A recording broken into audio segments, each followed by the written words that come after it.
మెదక్ జిల్లా నర్సాపూర్ మండలం లింగాపూర్లో bird flu కారణంగా కోళ్లు మృత్యువాత పడుతున్నాయి. నాటుకోళ్ల వ్యాపారంలో స్వయం ఉపాధి పొందుతున్న నేపథ్యంలో తాజాగా 4000 నాటుకోళ్లు చనిపోయాయని గ్రామానికి చెందిన పౌల్ట్రీ రైతు ప్రసాద్ వాపోయారు. తాను పెంచుకున్న బాయిలర్ నాటుకోళ్లు చనిపోవడంతో తీవ్ర నష్టం వాటిల్లిందన్నారు.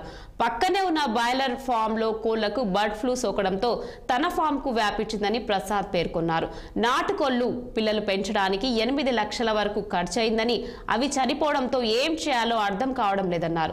తమను ప్రభుత్వం ఆదుకోవాలని విజ్ఞప్తి చేశారు రైతు ప్రసాద్. గత 2 రోజుల క్రితము నాది 4000 షెడ్ 3500 కోళ్ళు సార్. అయితే గత ఇది 2 రోజుల క్రితము చనిపోయినాయి మన. అంతకుముందు బాయిలర్ షెడ్కు ఆల్రెడీ సోకింది, ఏది బర్డ్ ఫ్లూ. దాని నుంచి మనకు సోకింది సార్. అయితే బాగా నష్టపోయాను. 3500 బ్యాచ్, అది 8 లక్షల వరకు పెట్టాను సార్ పెట్టుబడి. అది మనం చాలా లాస్ అయిపోయినాం. ఏంటంటే దానివల్ల మన ప్రభుత్వం కోరుకోవాలని, ప్రభుత్వం ఏమైనా ఆదుకోవాలని చేస్తున్నాను సార్. సార్ మనది దానిలో 3500 కోళ్ళు వేసాను. ఏంటంటే 8 లక్షల వరకు పెట్టుబడి పెట్టాను. 8 లక్షలకు 8 లక్షలు పోయినాయి సార్. పూర్తిగా లాస్ అయిపోయినా. ఇప్పుడు మళ్ళీ వేసుకునే పరిస్థితి లేదు. ఏంటంటే దానివల్ల కొంచెం ప్రభుత్వం ఏమన్నా ఆదుకుంటే బాగుంటుందని చేస్తాను.